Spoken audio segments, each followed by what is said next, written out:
Realme 100W soundbar teased to launch in India soon. Realme today launched its first ever smart TV and smartwatch in India. The company also took the wraps off a couple of new accessories during the launch event. Towards the end, Realme India CEO Madhav Sheth pulled an Apple with the "One More Thing" tagline and teased the company's next product, Realme 100W soundbar.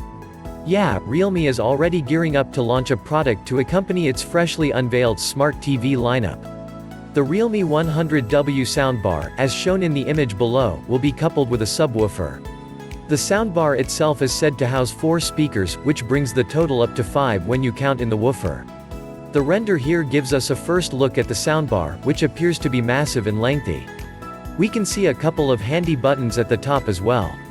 The subwoofer is not small by any measure, and you can see that in the header image. The company did not reveal anything else about the upcoming soundbar.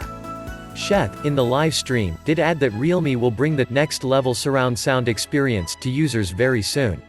Now, very soon could mean by the end of this month or next.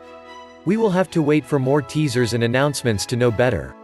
Realme's arch-nemesis Xiaomi already sells a soundbar in India to complete the MITV experience. It is an 8-speaker 28W powerhouse that's also quite affordable. On the other hand, the Realme 100W soundbar looks like it will be premium and costly.